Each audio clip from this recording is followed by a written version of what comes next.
College के बाद ये तो क्लियर था कि मुझे कैंपस प्लेसमेंट में नहीं जाना है। एक साल एक स्टार्टअप में काम करने के बाद मैंने अपना बिजनेस शुरू कर दिया। मैंने तब लॉटरी ऑर्गेनाइज करके लॉटरी टिकट्स बेचे थे इस प्रॉब्लम को सॉल्व करने के लिए कि मेरे क्लब को पैसे चाहिए। डीपली सोचोगे हजारों प्रॉब्लम्स है, दुनिया की प्रॉब्लम कभी खत्म नहीं होने वाली। आपको एक प्रॉब्लम पकड़ना है जिसके लिए आप अपना 20 साल निकाल सकते हो। एक बार बैटलफील्ड में कूद जाओगे तो आपको जो हथियार चलाना हो आप सीखोगे। उस समय आपके पास ऑप्शन नहीं होगा कि ये तो मुझे नहीं आता। आपको जो मिलेगा, जो करना पड़ेगा वो। पहला एक आइडिया फेल होके मैं आराम से एक ब्रेक लिया। जब उसके बाद मुझे एक नया आइडिया, तब मैं वापस इस पे शुरू किया। इस बार मुझे देखा इसके पैसे बन सकते। ये हमारा एक फेल्ड आइडिया से आज के आइडिया के तरफ। Entrepreneurship is probably the most fulfilling career path because you get a satisfaction of solving a problem. Every time I'm able to win a small war on this, I'm more prepared for the whole battle I'm trying to. So I am Ankit Jain, founder of My Operator and Heo. See, I started this business practically from scratch.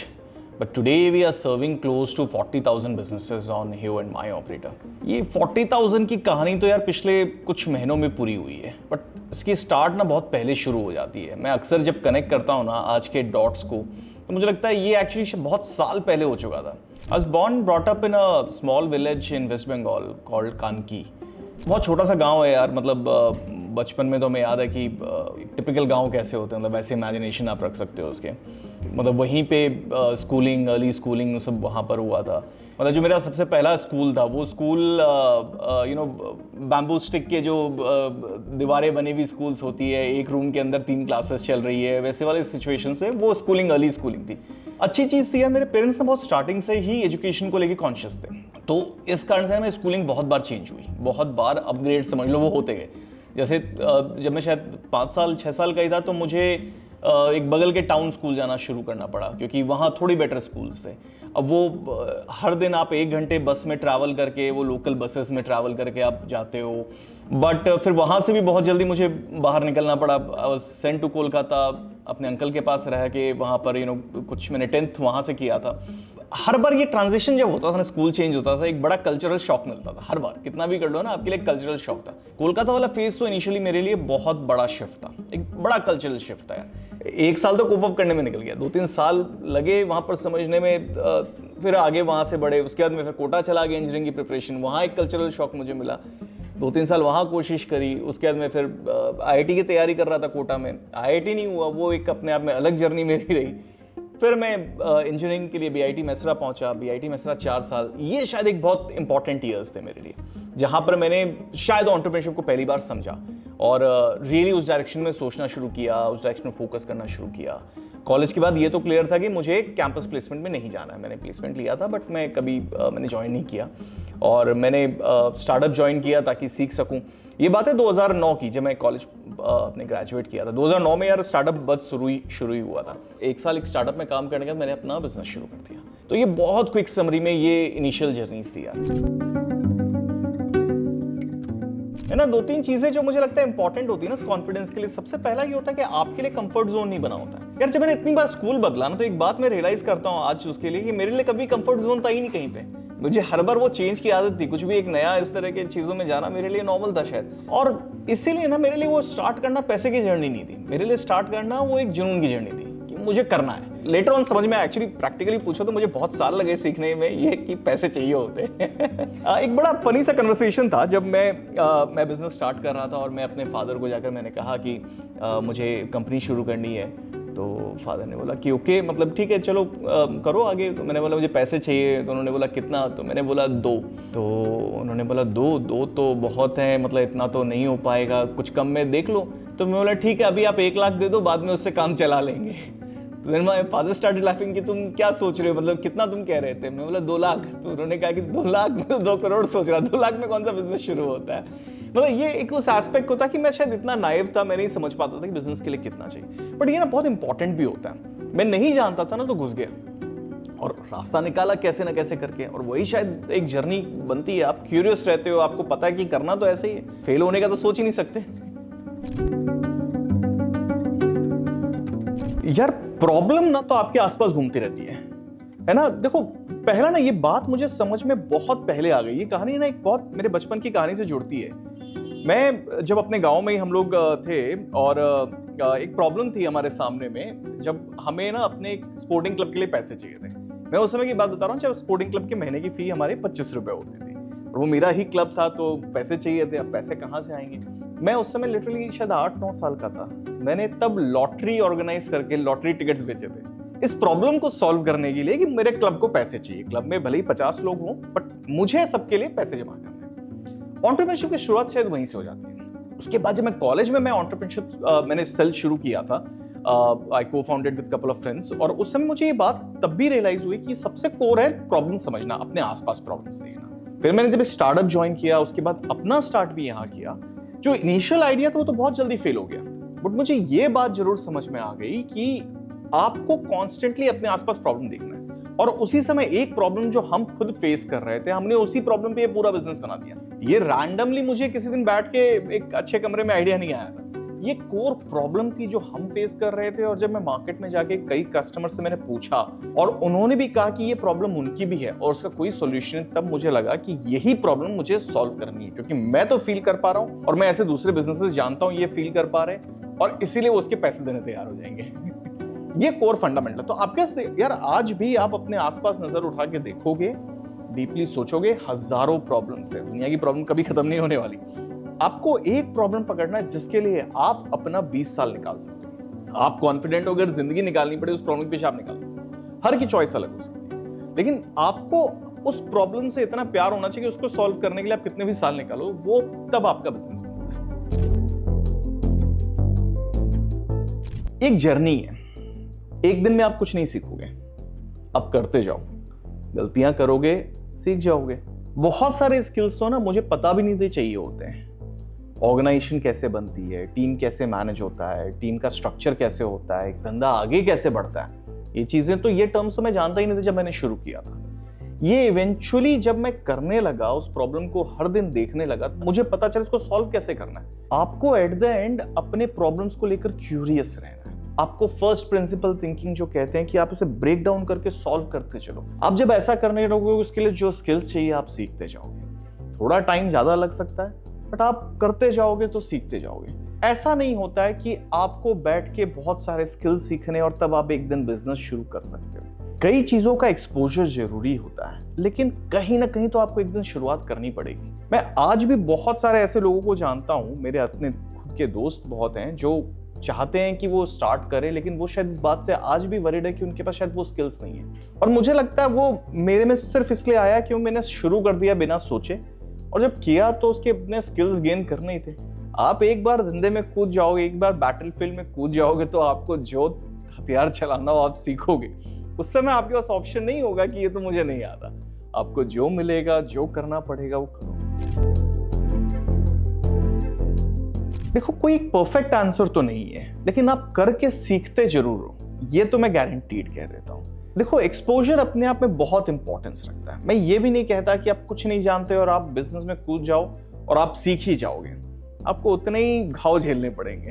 But कोई एक perfect answer नहीं है कि इतना trend हो तभी आप उठो। कोई एक परफेक्ट टाइमिंग नहीं होता है। हाँ देखो, आप अगर कई सालों से इस चीज को सोच रहे हो तो उस चीज के आसपास पढ़ते जाते हो, कोशिश करते हो, आसपास देखते हो और आपकी लर्निंग्स बढ़ती है। बट किसी भी दिन आप शुरू करोगे, आपको ये बात लगेगी कि अभी बहुत कुछ है सीखने को, और उसके बाद की जर्नी मान के चलना वो करके ही सीखोगे। मैं थोड़ा सा ज्यादा बायस्ड हूं हमेशा लर्निंग बाय डूइंग इट, क्योंकि मैंने वैसा किया है और मुझे लगता है वो अपने आप में बहुत डेप्थ सिखाता है किसी भी सब्जेक्ट पे। बट मैं इस बात को अंडरमाइन नहीं करता कि आपका एक्सपोजर बहुत इंपॉर्टेंट होता है उससे पहले का भी।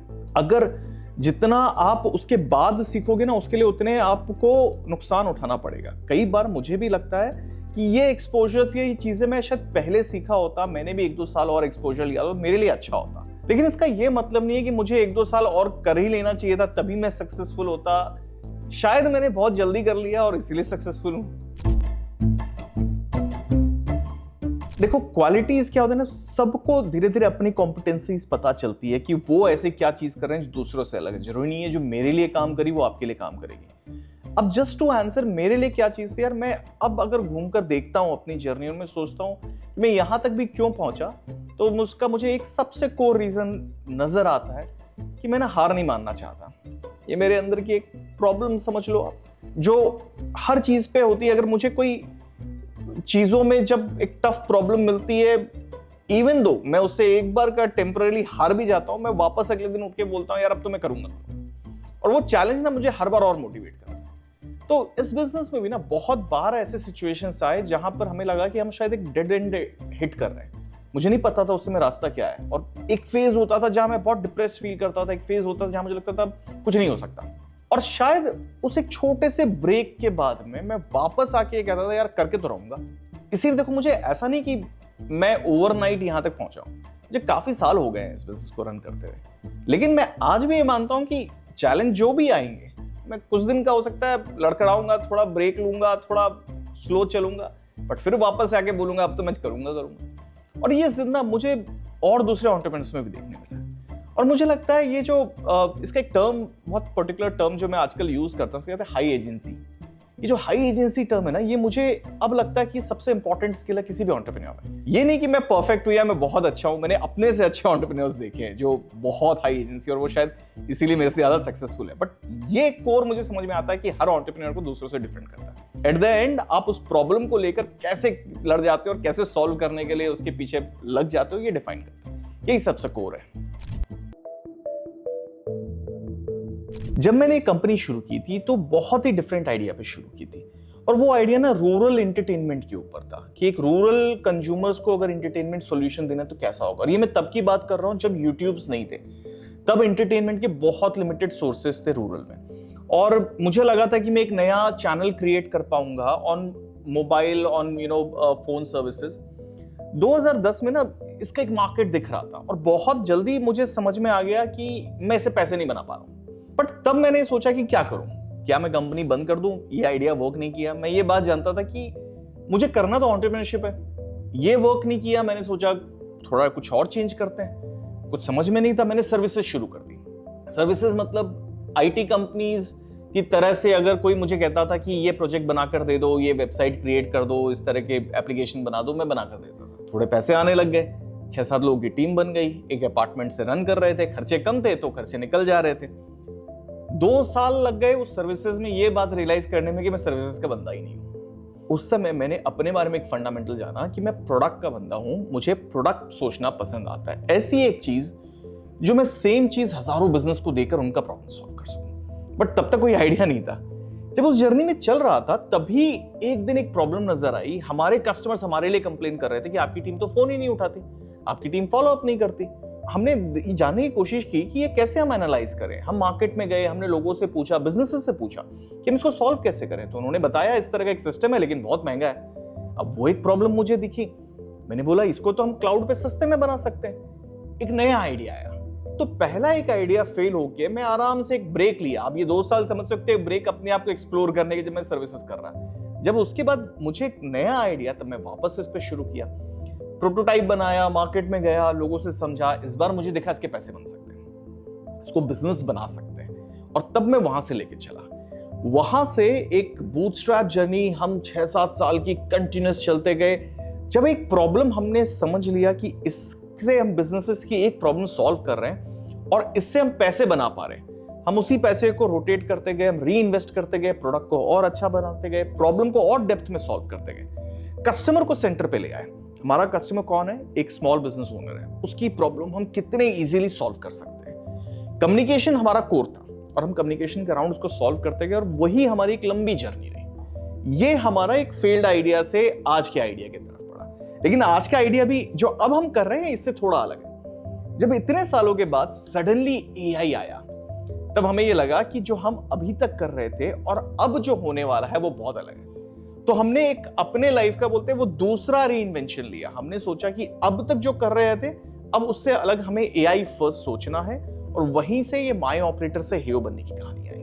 अब माय ऑपरेटर से हेयो की कहानी में आप ऐसे समझो, इतने सालों में माय ऑपरेटर में हमने 10,000 बिजनेसेस को सर्विस दी थी।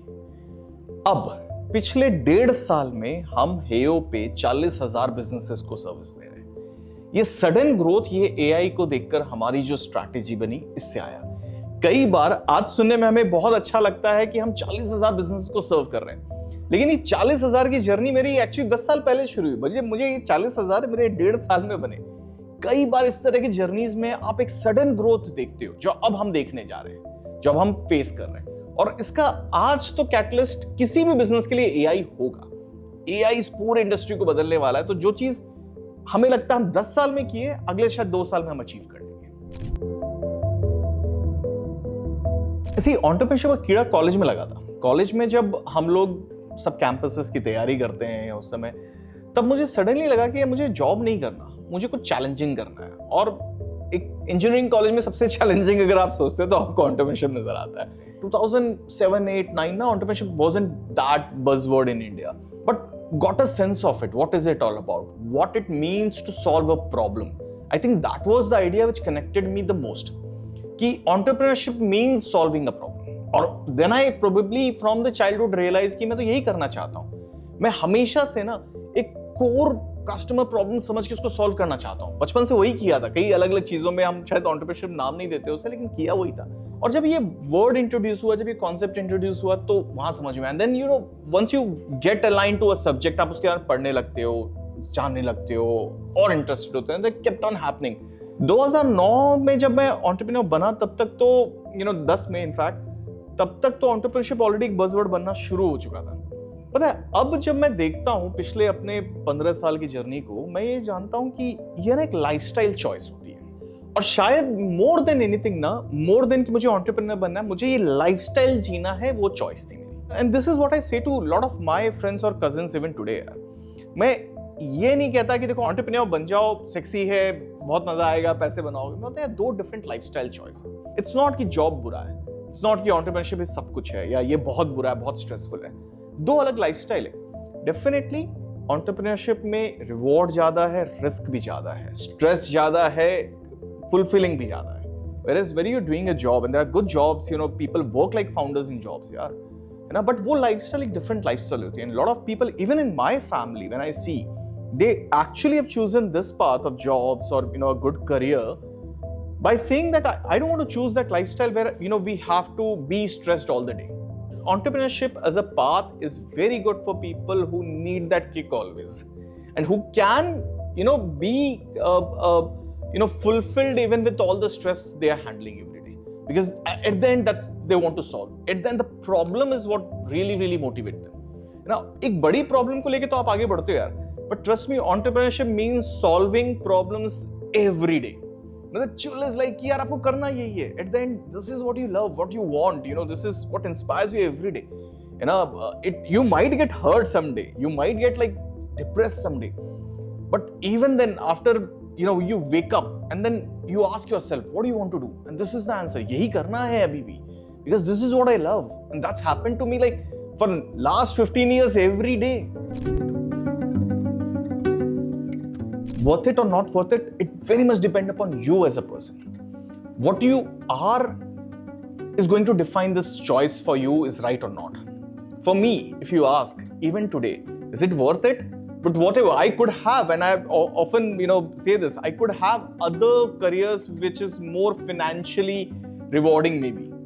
But forget about anything else, rewards or etc. This is what I want to do, and that's the fulfilling part of it. I can tell you this, entrepreneurship is probably the most fulfilling career path, because you get a satisfaction of solving a problem, get a satisfaction of being in control, get a satisfaction of being able to see how the world is changing. ये चीजें ना बहुत अलग level के satisfaction देते हैं। और इसमें ना देखो, imposter syndromes, all these loneliness etc, यार we kind of fight with these as well. ऐसा नहीं है कि ये नहीं, मैं कहूंगा भाई ये सब कुछ नहीं होता है, मैं भी जानता हूँ, मैं भी गुजरता हूँ, आज भी गुजरता हूँ, बट हर दिन लड़ता हूँ ना इनसे भी। मेरे लिए ये भी प्रॉब्लम मुझे सॉल्व करनी है। फॉर एग्जाम्पल, मतलब the impostor syndrome, the famous impostor syndrome, I think lot of entrepreneurs are aware of. At the end this helps us be more confident about ourself. We get all the time the same imposter syndrome, but every day again when we wake up, I try to be more confident about it, that let's believe in myself. I've been able to take this ship till here, I should be able to take this further.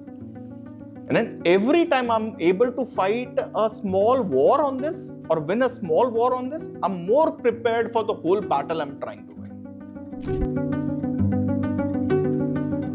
If I walk down the floor now, in the office, there are like 200 people looking at me as a boss. है ना, as somebody who's like running a company, ये एक बहुत different feeling होती है यार। देखो इस बात का प्राइड नहीं लेना चाहता कि यार देखो 200 फैमिलीज है जो चल रहे हैं यार, वो सब मिलके चला रहे हैं, बट हाँ मैं उस पूरे सब का लीडर हूँ, ये बहुत डिफरेंट फीलिंग होती है। रिस्पॉन्सिबिलिटी भी है, it's a God's gift, it's a responsibility as well ना। और कई बार ना शायद वो जो रिस्पॉन्सिबिलिटी ना उसे डर भी लगता है, ट्रस्ट मी, मतलब that's the biggest fear for an entrepreneur. कई बार आप सुनोगे अच्छे एंटरप्रेन्योर से वो कहते हैं इस महीने की सैलरी कैसे निकलेगी, that's the biggest fear for them, because they see it as a responsibility. It's a gift but it's a responsibility as well, and you can't mess up with this because it's not you alone, it's like 200 families or hundreds, thousands of families that are dependent on. People look up to you because they want to see that you lead this. You have to really work on that, can't let them down. That's a sense of responsibility, and trust me, you know, ये बहुत overwhelming होता है, कई बार बहुत overwhelming होता है, क्योंकि जब आपको दिख रहा होता है ना चीजें अच्छी नहीं होंगी, आपको अपनी चिंता से ज्यादा लगता है कि आप दूसरों को क्या बोलोगे, आप दूसरों को क्या जवाब दोगे कि ये ग्रो नहीं किया, ये आगे नहीं बढ़ा। Because as a CEO you that's a promise you carry for all the team member, यार I'll make your career grow. That's a promise a CEO do to every of his team member. If you're not able to fulfill a promise, and I know how entrepreneurs take seriously their promise, यार they're not able to fulfill their promise, that's like the biggest on the face thing they'll get, and they can't tolerate that. ये सबसे बड़ा depression का कारण भी होता है entrepreneurs का। ऐसा नहीं कि वो अपने लिए, वो अपने पैसे बन जाते हैं लोगों के, but they eight the and feel ना कि मैं शायद कहीं ना कहीं प्रॉमिस तोड़ दिया। आई promised everyone that I will make everybody grow, और मैंने वो प्रॉमिस तोड़ दिया, ये बहुत डिप्रेशन फीलिंग है।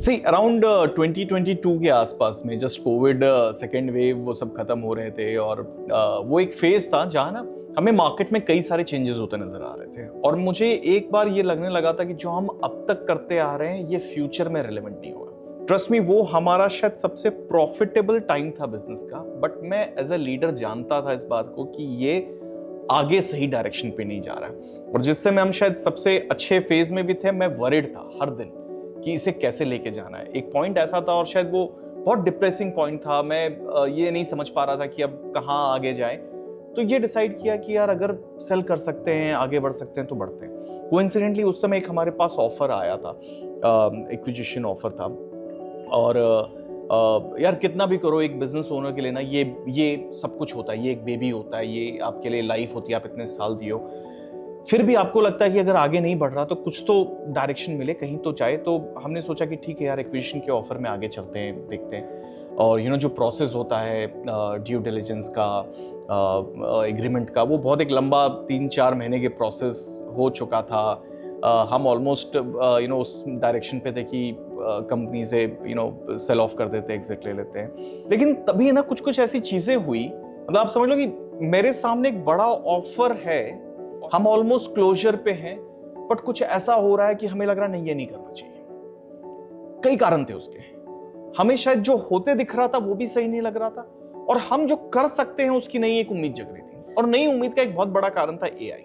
2023 में जब एआई, चैट जीपीटी इससे अचानक से चेंज हुआ, हमें एक सडनली लगा कि नहीं यार, कुछ तो गलत हो रहा है। और ये बहुत बड़ा कॉल था कि मैं एक 100 करोड़ जैसे डील को मना करूं, इतनी अभी हिम्मत नहीं थी यार। एक मिडिल क्लास फैमिली से आए हुए एंटरप्रेन्योर को 100 करोड़ की डील मना करने की हिम्मत बहुत अलग होती है। लेकिन ना मैं और इसमें मेरे साथ मेरे ब्रदर जो को फाउंडर है यार, हम दोनों ने ना इस पे बैठ के कई दिन डिस्कशन किया, क्या करना चाहिए, क्या लगता है, पैसे तो बहुत है लेकिन क्या ये करना चाहते हैं। और एक बहुत टफ कॉल लास्ट में हमने लिया यार, जो होता है हमें मजा आ रहा है ना, और ये अब एआई के कारण इस पूरे जो इंडस्ट्री में चेंज हो रहा है उससे हमें बहुत मजा आने वाला है, नहीं करते हैं। और हमने एक दिन वो मना कर दिया। आज भी सोचते हैं कि इतनी बड़ी डील हमने मना करी, पता नहीं क्या क्या है यार, लेकिन खुद पे भरोसा कर रहे हैं और मान रहे हैं जो बना रहे हैं और जो होते देख रहे हैं आज ऑन ग्राउंड, वो बहुत बड़ा है। देखो कंपनी का वैल्यूएशन क्या है, ये क्या, इस पे शायद मैं नहीं कह पाऊंगा, लेकिन ये तो पता है ना कि मैंने अगर इतनी बड़ी डील मना की तो उससे तो बड़ी है और मुझे ये पता है कि यार मैं उससे आगे लेके जाऊंगा। आज अपने पे भी कॉन्फिडेंस ज्यादा है, आज अपने टीम पे भी है और इस मार्केट ट्रेंड पे भी है। तो मुझे दिख रहा है ना कि यार ये एक बहुत अच्छे पाथ पे है, और विजन ये है यार, आज अगर हम 40,000 बिजनेसेस पे हैं, 200 लोगों की टीम है, मैं अगले 2 साल में इसको लिटरली 5 टाइम्स होते देखता हूं। ये विजन मेरा आज यहां पर बन गया। तो कई बार क्या होता है ना, एक कहावत है ना, what doesn't kill you make you stronger. हम शायद एक्चुअली उस फेज से गुजरे हैं, और मुझे लग रहा है आज हम बहुत स्ट्रांग हैं उससे। और जो हम पहले देख रहे थे और आज जो सपना देख रहे हैं वो बहुत डिफरेंट है। जितने हम बिजनेसेस को जोड़ने की एक्सपेक्टेशन, और आप देखो ना पिछले 1.5 साल में हमने 40,000 बिजनेस जोड़े यार। 40,000 इंडियन बिजनेसेस एक बहुत बड़ा नंबर है किसी भी प्लेटफॉर्म के लिए। आप उठा के देख लो कोई भी सास प्लेटफॉर्म, कोई भी टूल्स का। 1.5 साल में जो हम इतने सालों में अगर हम 10,000 पे आए और हम अभी पिछले 1.5 साल में हम 40,000 पे आए, तो ये ग्रोथ है, अब नई ग्रोथ हमारी, और ये बहुत डिफरेंट है। और ये इसीलिए हुआ क्योंकि हमने एक दिन वो कॉल लिया कि हम 100 करोड़ के आसपास के ऑफर को मना करेंगे। इतने बड़े ऑफर को मना करना आज भी एक क्वेश्चनेबल हमारे लिए, लेकिन एटलीस्ट ये मैं मानता हूं कि हम जो अब सपना देख रहे हैं वो और बड़ा है।